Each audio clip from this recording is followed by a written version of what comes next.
Impressionante como você pega essa questão da Microsoft lá atrás, quando começa a indústria dos aplicativos e tudo, você tinha vários competidores, a Microsoft logra um predomínio muito relevante e você tem um período aí em que a criatividade na internet caiu lá embaixo. Daí quando surgem as novas tecnologias, as comunidades, as aberturas para aplicativos, você tem uma explosão de criatividade.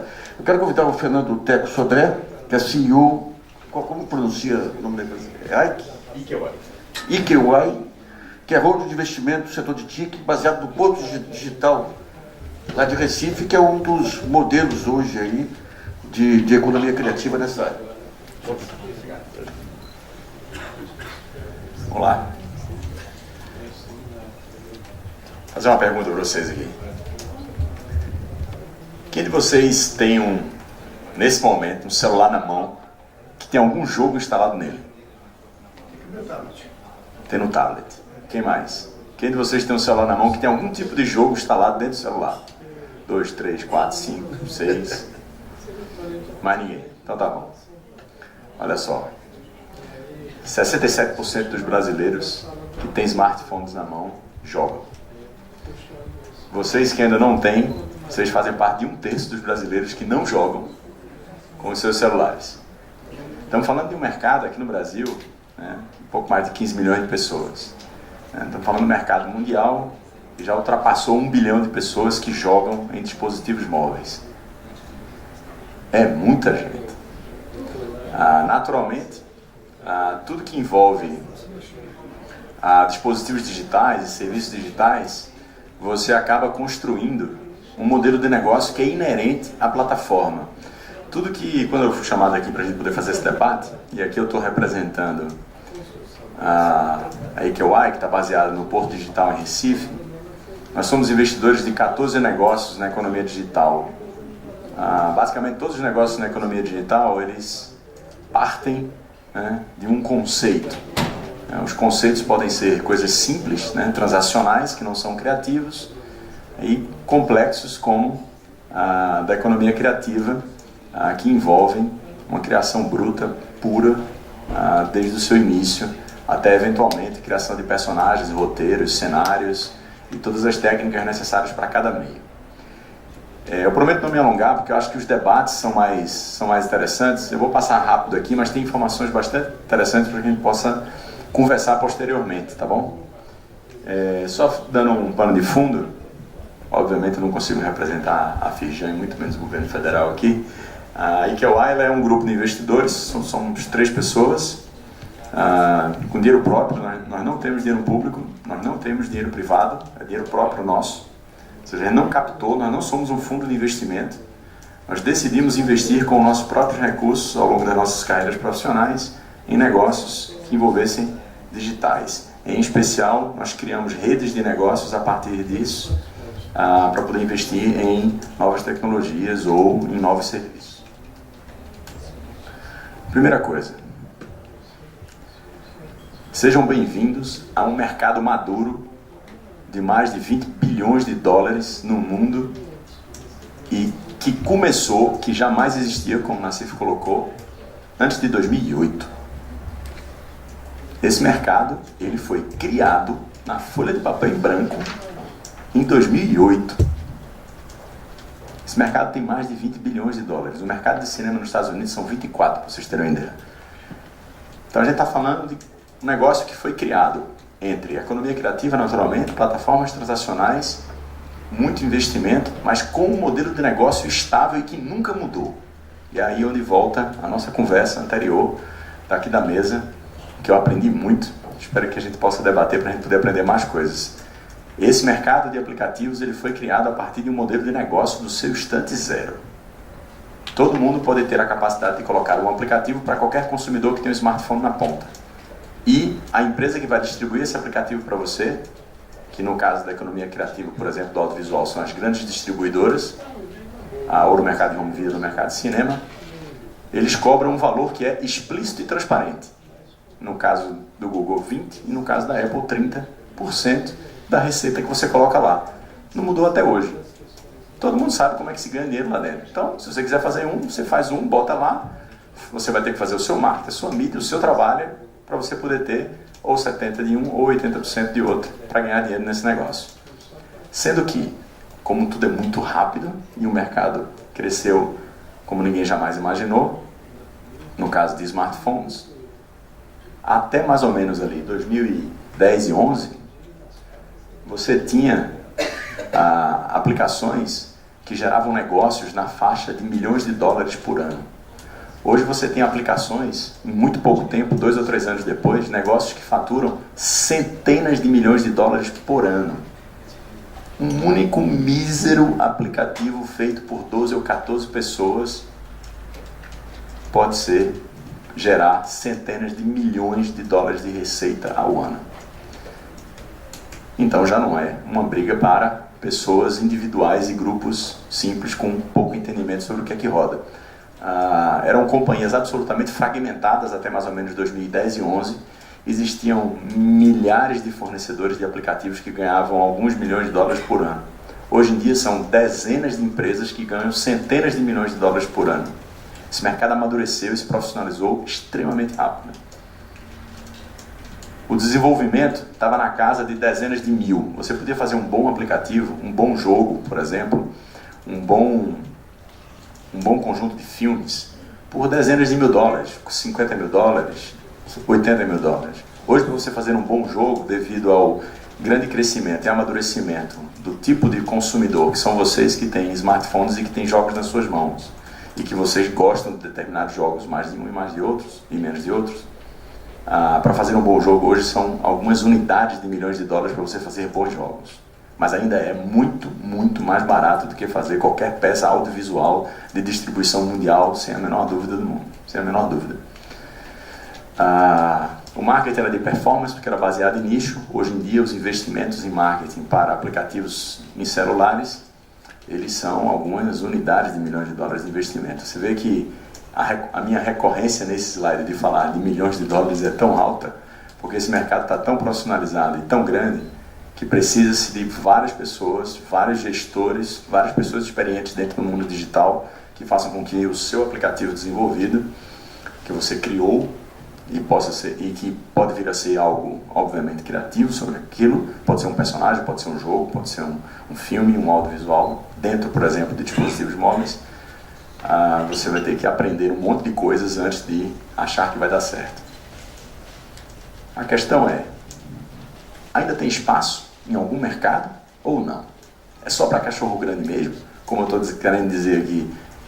Ou será que dá para a gente faturar alguns milhões de dólares e a gente está feliz, gastando algumas dezenas de mil dólares para a gente poder desenvolver? Todos esses números são internacionais. Os principais desenvolvedores de aplicativos que dão certo hoje no mundo são basicamente 3, né? Que é Japão, Estados Unidos, quer dizer, em ordem não. Primeiro em ordem é Estados Unidos, segundo é Finlândia e terceiro é Japão. A Finlândia, que é um país, acho que do tamanho da população do Rio de Janeiro, né? Mais ou menos. Esses caras são muito craques. Só a cidade. Só a cidade, né? Eu não tenho ideia, então, mas a área metropolitana já passa da Finlândia inteira. Vamos lá, essa marca daí. Quem já ouviu falar dessa marca? Levanta sua mão. Não precisa cantar uma musiquinha não, porque todas as canções eram de domínio público. São canções populares, domínio público. É uma pena que a nossa redatora saiu daqui. Eu queria perguntar a ela. Todas as canções gravadas em regime de animação digital, feito por personagens e criativos, com traços absolutamente infantis, extremamente fáceis de serem produzido por uma pequena produtora de São Paulo, colocou essa marca no ar, chamada Galinha Pintadinha, nesse meu sotaque gaúcho. Pois é, são mais de 3 milhões de reais por ano que esses caras estão ganhando só em celulares. Sabe quanto é que custou o joguinho deles? 12 mil reais. É demais, né? Era difícil para alguém aqui que conhece algum artista, algum designer, criar um grupo de 5 personagens. São 5 personagens. Galinha Pintadinha é a principal. A questão é, enquanto que ela ganha isso, quem já conhece essas marcas aqui? Levanta o braço assim. Levanta o braço alto. Não tenha medo não, eu jogo no celular, não tem nenhum problema não. Hoje em dia faz parte da nossa cultura. O nosso álibi é que nossos filhos jogam no celular. Olha, é melhor ainda. Eu não conheço, mas meu filho joga, né? Olha só, tem 3 marcas aí. A primeira é um joguinho, um puzzle super simples chamado Candy Crush. Aquela ali é uma versão de um grande lançamento feito pela Rovio, chamado... esqueci. Angry Birds, esqueci totalmente. Adoro jogar esse jogo. E a terceira é Clash of Clans. Todos esses jogos têm menos de 5 anos, têm menos de 4 anos. Alguns foram lançados 2 anos para cá. Só para vocês terem ideia, qualquer um desses 3 jogos fatura mais de $1 bilhão por dia.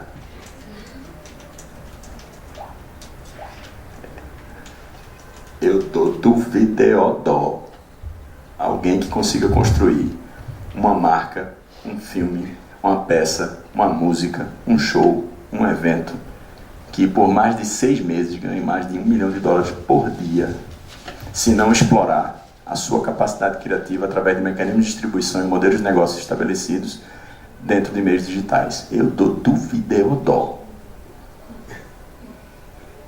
Pode pegar até de Titanic, passando por os grandes filmes em 3D que foram sendo recentemente lançados nos últimos 5 ou 10 anos, não conseguem isso durante tanto tempo. Por dia. Por dia. Eu posso repetir, por dia. É um número tão absurdo. Como é que pode um negócio desse? Esses números são públicos, tá? Esses números são públicos. Existem 3 grandes empresas, a Flurry, a Apni e a Distimo, que são empresas que têm parcerias com as grandes distribuidoras de aplicativos móveis, como Android, no caso da Google, né? Google Play, como eles chamam, que é a loja de aplicativos, a App Store da Apple. Eles têm parceria com essas empresas, então eles medem esse negócio constantemente. A gestão de uma aplicação dessa, sabem quantas versões tem, quantos níveis, que são desafios que existem dentro do Candy Crush, são mais de 190 níveis. Cada um tem o seu cenário, tem a sua história, tem a sua composição, tem a sua maneira como joga. Existe uma complexidade ali dentro. Eles atualizam o jogo constantemente e tudo mais. Vamos lá, olha só. Enquanto que é uma única empresa chamada Supercell, finlandesa, fatura $2,4 milhões ao dia, tem 28 pessoas trabalhando. A Galinha Pintadinha, nos seus primeiros 2 anos, baixou 2 milhões. Hoje ela fatura 5 milhões, quase pouco mais de 5 milhões ao ano. É uma diferença muito grande, é uma briga muito difícil ainda. A quantidade de pessoas, 90% da Supercell, que é essa empresa finlandesa, sim, uma coisa importante, funding, né? Funding é um negócio bacana, funding para todo mundo, né? Crédito ou risco, né? Olha só, a Supercell tem 8 investidores de capitalistas de risco. São 8 investidores do mundo inteiro que investiram dentro da Supercell. E eles têm 2 grandes jogos, o Clash of Clans e o Hay Day. Poucos de vocês devem conhecer o Hay Day ou o Clash of Clans. Basicamente, esses jogos são jogados na Ásia e na Europa. Uma grande parte nos Estados Unidos, mas menos. Público principal, 14 a 18 anos. O dinheiro deve vir dos pais, né? Que mercado louco é esse que faz com que existam modelos de negócios, experiências, referências mundiais e que são baseados em economia criativa pura? Você precisa desenhar um personagem, criar uma estrutura, criar um mecanismo de interação, desenhar como é que vai ser aquela história, criar uma roteirização daquilo. Você tem que ter, obviamente, desenvolvedores para você poder produzir aquele negócio. Você precisa de gestão criativa sobre aquele processo, porque você tem datas e prazos que são importantes. Cada jogo desse, a cada grande edição, passa entre 3 a 4 meses para ele poder começar a cair de interesse. Você tem que lançar uma nova versão e assim vai. Desculpa se eu estou sendo tão numérico e tão... eu não sou da área da economia criativa, já fui. Já fui produtor audiovisual, produtor executivo de uma grande empresa no Brasil, sediado em São Paulo, passei mais de 3 anos, produzi algumas peças para canais de televisão por assinatura na área do audiovisual, mas eu não sou mais. Mas já lidei muito com pessoas criativas durante muito tempo da minha vida. Olha só, esses números que a gente está falando, imagina comparar isso a salas de cinema. Imagina comparar isso ao mercado editorial. A gente está falando, olha só, quantidade e o que aconteceu de 2009 para 2013. Cara, são 4 anos. 4 anos é nada na vida de todo mundo. Olha só o que aconteceu nesse mercado. A gente está falando de muito mais do que 1 bilhão de coisas vendidas de um mercado que não existia basicamente há 5 anos atrás. Não tem como não olhar para isso como um grande mercado nascente. Isso é que é brilhante nesse grande setor agora, né? Não há a menor dúvida de que quem tem celulares e smartphones e tablets, como o senhor aqui na frente, parte da sua vida digital hoje você acessa a partir do seu tablet, não mais do seu computador, do seu notebook, da sua casa. Seus e-mails, as pessoas, as suas redes sociais, as pessoas com quem você lida diariamente, seus negócios, você utiliza agora dispositivos móveis. Esse é o tipo de percentual, né, que acaba indo para dispositivos móveis. E quando você está cansado de usar seu tablet, é só sair do e-mail, pegar um joguinho durante uma fila de um ônibus, num táxi, num banco, e resolver você estar jogando. Estamos tendo uma interrupção sonora criativa. Não sei se é do hotel, o outro seminário também deu esse problema aí. É do fora? Hotel? Não, é fora. É fora? Vamos lá. Olha só para vocês terem ideia, o mercado de tablets, eu vou me levantar porque esse negócio é incrível. Eu não vou precisar falar não, é só para mostrar a curva, acompanhe. O mercado de tablets não existia anteriormente. Quando ele passou a existir, ele já suplantou o mercado de desktops e notebooks em menos de 2 anos. Esse dispositivo que a gente está utilizando ultrapassou essa curva vermelha. Rapaz, essa curva. Einstein dizia que a força mais poderosa do universo, mais forte do universo, né? Ele dizia, porque o jornalista perguntou para ele, ele falou, olha, a força mais incrível que eu conheço do universo é chutes compostos. Einstein falou isso. Essa exponencial aqui é muito maior do que juros compostos. Incrível. Olha essa curva vermelha. Olha a mudança de comportamento que nós estamos tendo nesses últimos 3 anos e que possibilitou, através do estabelecimento de regras de negócios transparentes e claras, desde a sua partida, de como é que você pode ganhar dinheiro a partir dali. Esse é o nosso mercado. Explorar esse mercado, hoje, nos últimos 2 anos, já não é mais uma tarefa de experimentação ou de empirismo. Já são milhares de pessoas que estudam esse mercado e que sabem como conseguir explorar e retirar uma parte ou uma grande parte de receita dentro desse grande mercado, né? Não há a menor dúvida de que tudo isso funciona através de redes sociais, né? O Brasil é quase o dobro de minutos de tempo gasto em redes sociais comparado com a média mundial. Nós brasileiros, né? Nós somos o terceiro, fomos acabar de ultrapassar pela Índia dentro do Facebook, somos o segundo do LinkedIn, somos são tantos números, somos o terceiro do YouTube. Os nossos números do Brasil são muito grandes e o mais interessante é que, por mais que tenhamos já experiências bacanas sobre empresas que fazem aplicativos e que ganham muito dinheiro a partir e conseguem explorar esse grande mercado, nós somos ainda irrelevantes. Nós não somos nem entre as 10 maiores companhias de desenvolvimento de aplicativos do mundo, sendo sempre o terceiro ou quarto ou segundo em todas as escalas de todos os públicos e digitais do mundo inteiro.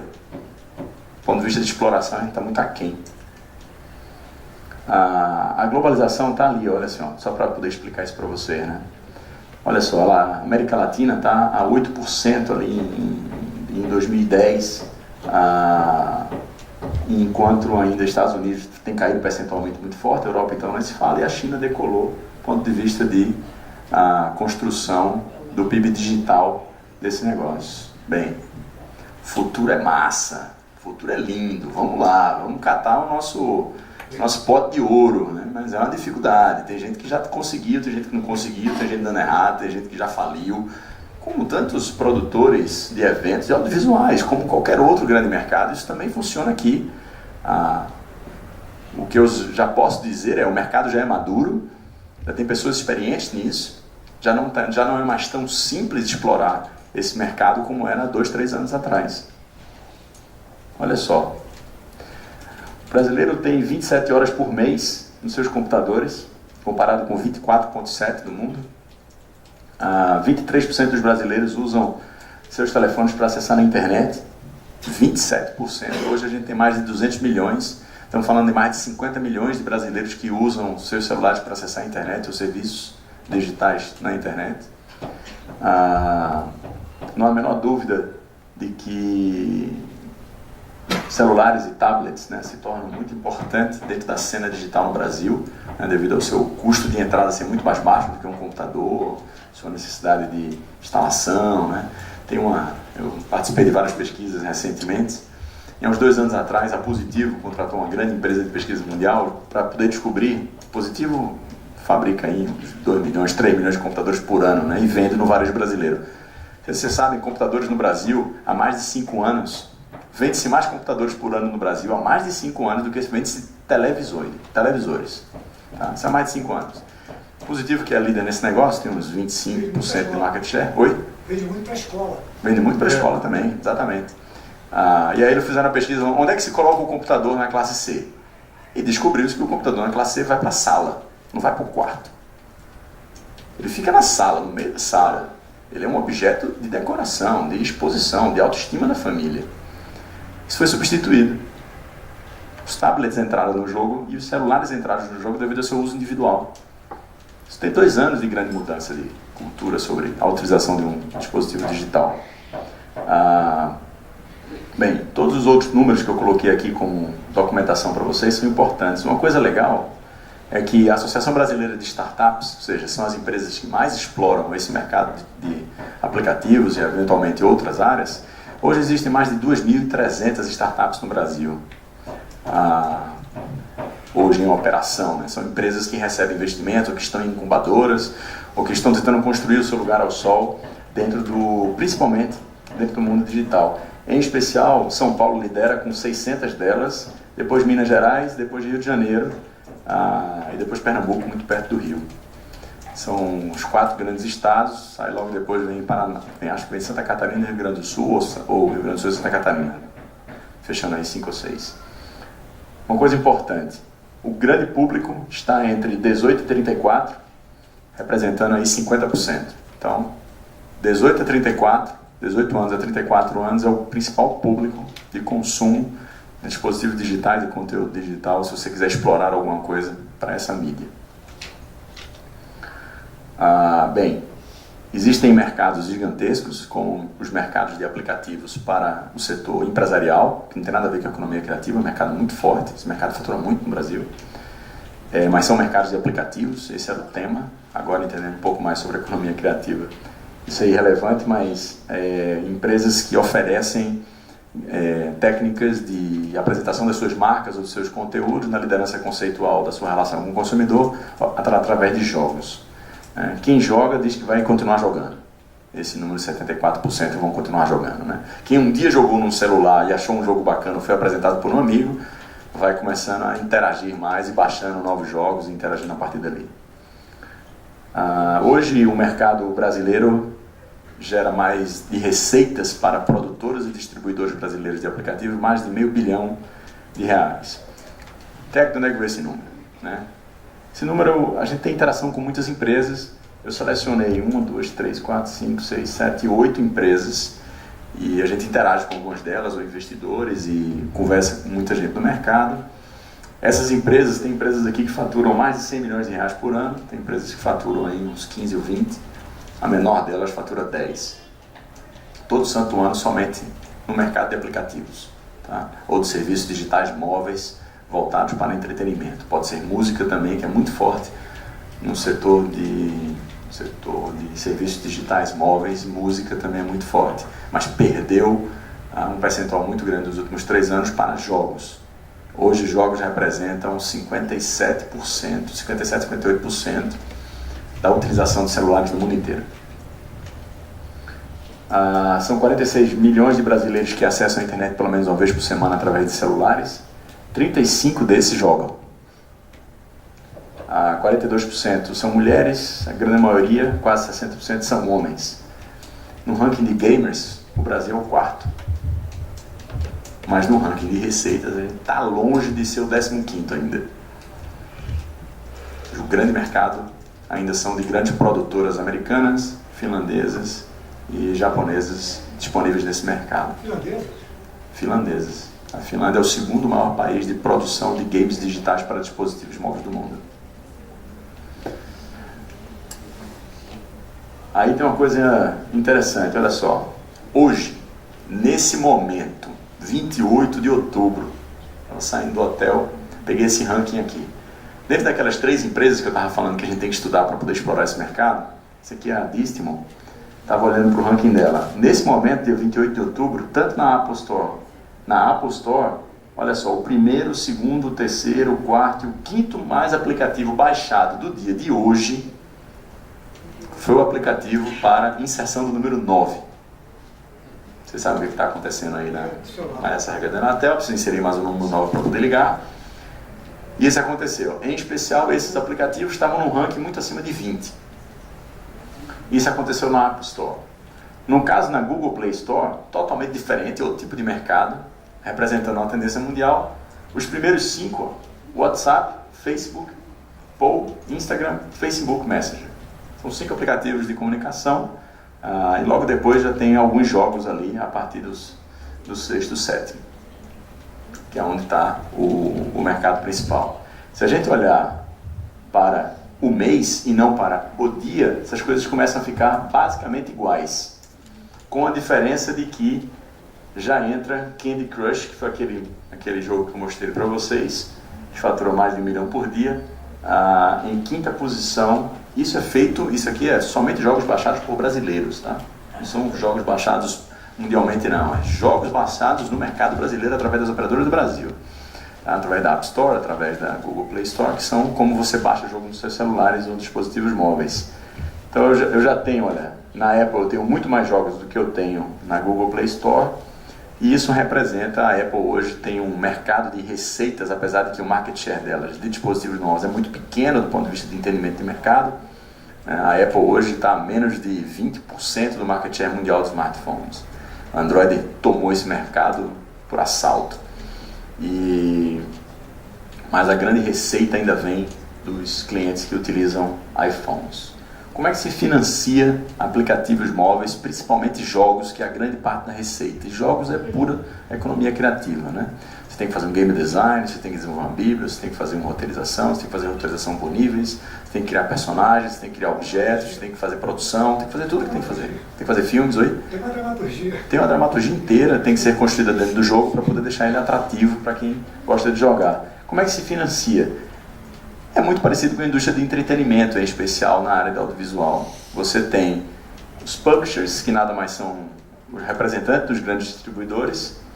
Você tem investimento anjo, colocado aqui para o nosso representante aqui da Fijan, que fazem muitos investimentos em cima disso. Isso aqui são algumas marcas de grandes investidores. Ou você tem investidores estratégicos que representam grandes marcas da indústria, que já são, que faturam algumas centenas de milhões, que também investem em pequenos negócios. Acessar esses mercados, acessar essas empresas não é uma tarefa fácil, uma tarefa bem complicada. Eles são detentores e eles estão basicamente baseados em 3 países, que é Japão, Estados Unidos, em especial a região do Vale do Silício, e a Finlândia, um pouco em Londres, mas bem menos quantidade. Então é o seguinte, botar um negócio desse no ar, você precisa de talento, você precisa de criativos em primeira escala, ou seja, se você não tiver criativo não sai nada. Você precisa de reconhecimento de mercado, o que para os criativos é bem difícil, então técnicas de empreendedorismo precisam ser ensinadas para quem quiser alcançar esse mercado. Você precisa de uma química para você poder participar. Uma química envolve o seguinte, por exemplo, tem gente que gosta mais de jogar jogos de criança, tem gente que gosta mais de jogar jogos de adulto.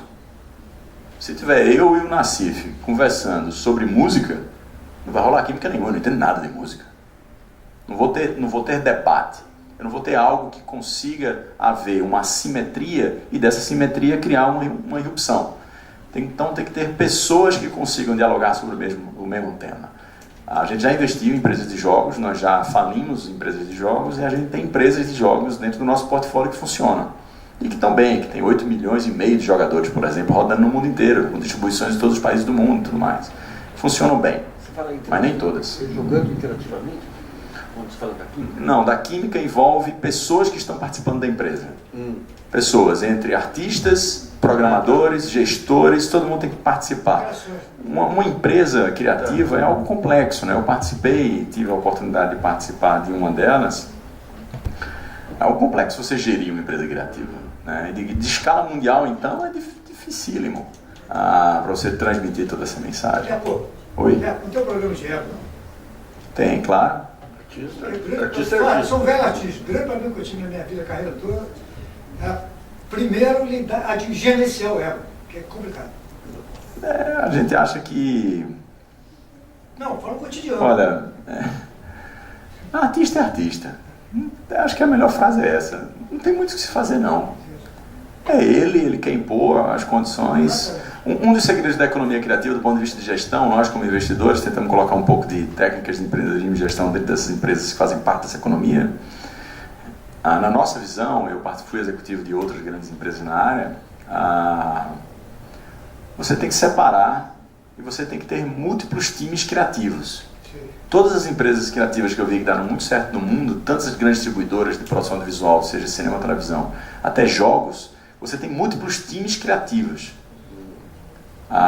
E aí você tem essas subunidades internas, entendeu?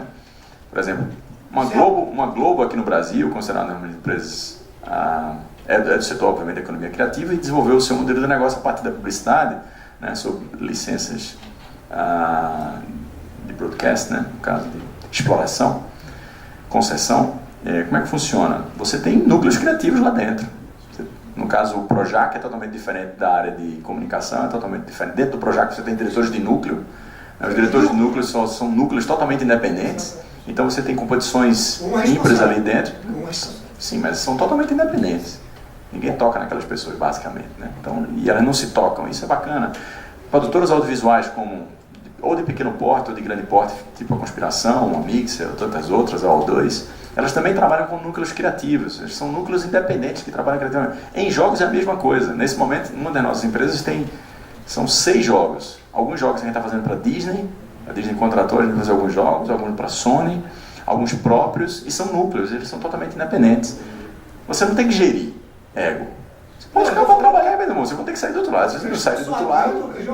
Porque em várias situações da minha vida profissional, você teve problema de gestão de ego, por exemplo, o cara virar para mim e me encarar, eu sou Paulo Moura, meu irmão. Faz parte, é natural isso. Dentro de aplicativos, o último slide, funciona assim. Você pode fazer coisas muito simples, você pode fazer muito complexas dentro de jogos. Qualquer coisa, do ponto de vista da economia criativa, é nessa linha, né? Quem já leu qualquer biografia de qualquer empresa criativa, né, se você vai, por exemplo, ler, por exemplo, Disney Wars. Disney Wars é a história da Disney misturada com a Pixar, de 30 anos de história com o Eisner lá dentro. E é bastante interessante você ver como eles gerem uma empresa, né? De parque temático a brinquedos e licenciamento. Como é que eles fazem isso? Isso são grandes literaturas que a técnica do empreendedorismo gera, né? Fornece, por exemplo, que não é comum na economia criativa, que tem que ser feita. As incubadoras, que o nosso representante aqui do governo federal disse que é importante eles terem acesso a esse tipo de referência, o que é muito pouco comum na economia criativa brasileira, em especial. É muito pouco comum. Você senta com um empreendedor líder de alguma empresa criativa, você diz, cara, quais foram as suas últimas literaturas e quais são as suas referências mundiais? É muito pouco discutido, né, as técnicas de gestão de economias criativas. No caso do mundo móvel, digital, baseado em aplicativos, isso já é totalmente reconhecido. Então, você já sabe que se você fizer um jogo que tem um tempo de jogo, por exemplo, no celular, acima de 3 minutos por sessão, seu jogo está fadado ao fracasso. Então, você tem métricas já envolvidas nisso. Por que está fadado ao fracasso? Eu vou fazer um jogo que a pessoa possa jogar para poder fazer um bate-bola e atacar a bola no gol no futebol, vamos supor, aproveitando a Copa, que o cara vai passar 2 minutos e meio por sessão de jogo. Isso, cara, não vai adiantar, ninguém vai jogar esse jogo. São métricas, são técnicas, são referências que já existem em todos os mercados, existem, né? A economia criativa também existe. Assim como existem os formatos do audiovisual, você não pode fazer mais, por exemplo, saiu dos 44 minutos para 22, caiu, aí ficou em 2 de 11, aí foi para 7, daqui a pouco você vê os seriados internacionais chegando no Brasil com trechos de um pouco menos de 7 minutos. Daqui a pouco vai ter um tempo na música pop. Como é que vai chegar esse negócio? Mas são formatos que dão certo do ponto de vista de audiência e que interessam. No caso dos aplicativos, é a mesma coisa. Tem aplicativos que criam ou que recriam experiências digitais. E se você não segui-los, ou se você não estiver muito perto deles, você não vai conseguir ter uma audiência que lhe gere receita. Então, sempre fica no meio entre uma área de alto risco e uma área de totalmente desastre, o que é muito comum, porque já tem números. O que há 3, 4 anos atrás não tinha, hoje já existem números e números e números interessantíssimos para poder se estudar. Tenho certeza que qualquer grande aplicativo que alguém estiver jogando do seu lado, pode ter certeza. A empresa que está ali por trás, que fez aquele jogo, se ele for um bom jogo e tiver dezenas ou centenas de pessoas jogando próximas a você, ou que você conheça, teve muito estudo, em especial, de definição da experiência digital que aquele aplicativo teve. Não foi da economia criativa que definiu. Ele trabalhou em cima daquele formato, mas ele não criou o formato. Só chama atenção um pouquinho aí que a educação está tendo uma revolução. Outro dia veio um especialista americano pegando o aprendizado de matemática, física e utilizando a mesma pedagogia dos jogos. Menor dúvida. Dos níveis que você tem que passar. Tem vários jogos. Tem uma empresa no Porto Digital que faz um trabalho chamado Olimpíada de Jogos Educacionais. Já fez muita coisa aqui na época da Cláudia Constantino. Acho que foi Cláudia Constantino, foi secretária da Educação depois que ela saiu do Ministério da Cultura? Ou ainda está, né? Ela está aqui no Rio. Aqui do Rio, né? Secretária da Educação do município, exatamente. Do município, Ela contratou essa empresa para, acho que umas 2 ou 3 rodadas das Olimpíadas de Jogos Educacionais, que é o desenvolvimento de jogos feito pelos alunos a partir de plataformas que são abertas, feitas para a educação. Ele tem que desenvolver jogos com conceitos da matemática, da física, e que obviamente envolve literatura, envolve redação, envolve corretura dessas coisas, são muito bacanas.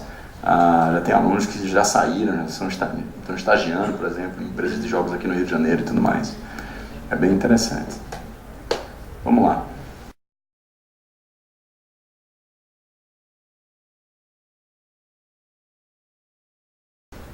Eu só queria chamar a atenção de algo aí que vocês vão estranhar aqui, mas quando a imprensa crucificou o Lulinha até hoje é visto, aquele investimento da Brasil Telecom no Lulinha é visto como o maior escândalo da República. Ficou milionário em meia hora, eu falo. Não, na época que isso ocorreu, eu tinha contato com um grande empreendedor digital brasileiro, o cara que implantou o Yahoo e tudo aqui, foi para os Estados Unidos trabalhar até com a Disney lá. E ele falava, não estou entendendo, rapaz, a empresa de telefonia deu um golpe nele, porque ele tinha um programa de televisão em rede a cabo, onde divulgava os games, falando, os games vão explodir, já estão explodindo por aqui, o preço que pagaram é miserável. E a empresa de televisão, ele tinha uma parceria com a Bandeirantes passou a perna dele. E foi visto esse tema da escandalização, evidente que a visão não era, a visão era do filho lá, do Jacobitar lá, mas ele estava em linha com o melhor empreendedorismo lá, e até hoje é visto como um golpe. E o sujeito falava, não, quem sofreu o golpe foram eles aí, pelo preço que pagaram. Mas é fantástico. Mas muito bom o levantamento. Deixa eu entender alguma coisa em termos do modelo de negócio. Você tem os 2 grandes centros aí, distribuidores, que é a Apple Store. E você falou que tem uns 3, não, você tem países que são players. Para você são 2 grandes centros, basicamente, né? A técnica para você conseguir visibilidade na Apple, tem alguma técnica específica ou é algo viral que independe da... Não, tem técnica. O primeiro processo é quando você faz a submissão do seu aplicativo a um desses distribuidores, né? Assim como qualquer distribuidor, em qualquer negócio, você tem que fazer uma submissão e eles vão ter que analisar, né? No caso, principalmente do mercado visual, de algumas coisas da economia criativa, você tem os galeristas, às vezes você tem as feiras, né, do mundo inteiro. Como esse modelo de negócio é um modelo absolutamente transparente, baseado em escala, então você faz uma submissão digital, eles passam um período para lhe analisar, e aquele período de análise eles vão tentar entender se eles querem ou não que aquilo seja publicado para suas lojas, né, que eles chamam de lojas. Então, a Apple tem a loja do Brasil, a Apple tem a loja dos Estados Unidos, tem a loja da Inglaterra. E você pode candidatar o seu jogo para aquilo. Então, como é que você constrói? É muito comum que você faça o que a gente chama de soft launch. Então, você pega um aplicativo, Você diz, olha, eu vou distribuir no Canadá, vou distribuir na Austrália, ou na Nova Zelândia e na Tailândia, ou na Inglaterra. Inglaterra é difícil porque o mercado é muito grande, mas sei lá, na Itália e num outro país do Oriente Médio. Você faz um regime de soft launch. Significa o seguinte, você escolhe 2 lojas para você poder ter diferenças culturais e você testa aquilo. O teste, que significa você botar uma marca, quando você submete para um país desse, tipo um Canadá e uma Nova Zelândia, o regime de aprovação é mais rápido. Então você só submete para 2 países, em vez de você submeter distribuição mundial. Você pega e submete, e aí você vai começar a ver os reviews. Você solicita revisões do seu produto com o consumidor, o que é muito bacana, porque o mundo digital permite. Em economias criativas isso é muito difícil acontecer. Mas no caso dos aplicativos, você vai transformando o jogo inteiro a partir das revisões que os seus consumidores têm. Como esse mercado funciona dessa forma, os artistas que estão envolvidos nesse processo já sabem desse processo imediato que você, depois que você desenvolve, cria os personagens, cria o fluxo, os objetos, na hora que você submete para uma loja dessa de pequeno porte, uma loja de um grande país desse, mas que é muito menor, né, percentualmente, não chega a 5% do mundo, você submete, vão ver as revisões dos consumidores. Ah, meu jogo não funciona, ou esse personagem não está bacana, ou a cor desse carro não está funcionando, e assim vai. Você vai alterando o jogo até que ele chega numa determinada performance de downloads e de interesse, e a partir daí você faz uma programação de submissão junto a esses grandes distribuidores, que na verdade hoje são 2. Deixa eu só... Mas está muito interessante, para entender uma coisa aqui. Quando você pega a música popular aqui dos anos 20, você tinha as sátiras humorísticas que davam grandes audiências aqui. Por exemplo, se alguém fizer um aplicativo, você tem alguns joguinhos, joga pedra do fulano, aplicativo, assim, joga pedra do Cabral.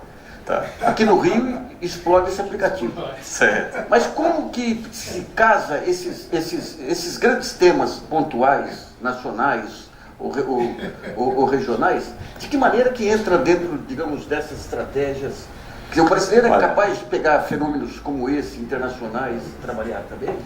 Olha, no caso dos aplicativos, a sazonalidade temática, né, que é o que você está sugerindo como discussão, a sazonalidade temática eu nunca vi funcionar. Tá. A não ser quando ela é baseado em informação, basicamente em eventos esportivos. Então você tem, todo mundo vai baixar, podem ter certeza, um aplicativo da FIFA, da Copa do Mundo, 30 dias antes ou 45 dias antes. E aí vão existir dezenas de aplicativos sobre os jogos. Agora, baseado em eventos esportivos funciona, mas baseado em entretenimento, que é o grande mercado dentro do negócio de aplicativos, entretenimento é o grande mercado. Audiovisual e jogos. Ou seja, vídeos e jogos. Esse mercado, ele é totalmente... A sazonalidade dele não é temática, não tem nenhuma correlação com a distribuição mundial. A gente vê alguns casos de aplicativos grátis que tem publicidade no meio também. Como que é? Como é que funciona? A publicidade ela funciona, a grande maioria das vezes, quando você tem, primeiro, uma base de aplicativos que tem assim, centenas de mil pessoas que jogam por dia. Então, o que é que acaba acontecendo? Grandes empresas, principalmente os publishers, por exemplo, vamos supor que nós vamos fazer aqui um aplicativo sobre um joguinho, a gente vai tentar gamificar um terreiro. A gente vai lá, constrói aquele negócio, especificamente para países de língua portuguesa, mais especificamente no Brasil, a gente vai tentar criar uma experiência digital de um jogo de terreiro, para poder fazer um jogo interessante. Naquele momento que a gente faz isso, a gente vai dizer, olha, se eu colocar gratuitamente, talvez alguém baixe. Mas se eu não informar através de mídia e imprensa, ninguém vai baixar. Então eu preciso de ter verba de mídia, como é qualquer tipo de produção criativa, para poder fazer alcançar e ao mercado que aquele produto exista. Aí eu vou nas redes de publicidades de jogos, que são as grandes empresas que têm centenas de jogos, por exemplo, parte dos grandes publishers, como por exemplo Big Fish, Oberon, Might Play, eles lançam mais de um jogo por dia, todos os dias do ano. E são jogos gratuitos, eles fazem isso repetidas vezes há mais de 2 anos. Então eles têm uma massa de pessoas que jogam seus jogos no mundo inteiro e eles fornecem aquele consumidor que ele já tem disponível na base, se você pagar lá uma certa quantidade de dezenas de dólares para você poder apresentar o seu jogo. E aí você apresenta, na hora que aquele consumidor está jogando um jogo qualquer e aparece lá, agora vai ser o jogo do... Joga o terreiro, joga no jogo do terreiro brasileiro. Vai aparecer uma mensagem publicitária que você está pagando por ela. Se ele clicar, eu pago pelo clique que ele está dando ali no seu celular.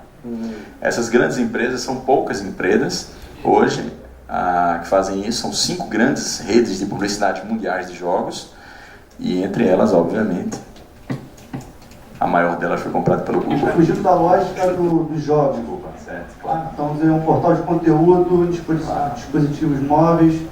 Como é que você vê a prosperidade de aplicativos? A maioria dos aplicativos de informação hoje eles trazem serviços digitais. Todos os aplicativos, toda a categoria de aplicativos que se baseiam em informação com serviços, por exemplo, dá uma ideia de uma informação que você tem domínio e que você tem volume. Dá uma ideia, só para eu explorar com você um brainstorming aqui.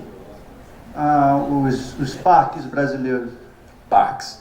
Tá? Podem ser áreas de proteção ambiental, podem ser parques de cidades, parques urbanos. Parques urbanos, ok. Nacionais, estaduais. Nacionais e estaduais, então tá bom. Qual o desafio? Você tem que... Se for só de informação, ele perde o que dentro do mundo digital a gente chama de contexto. Ou seja, se você não der o contexto do uso, ele vai ser muito pouco utilizado, se ele for somente informação, porque é melhor acessar o Google e a web em desktops.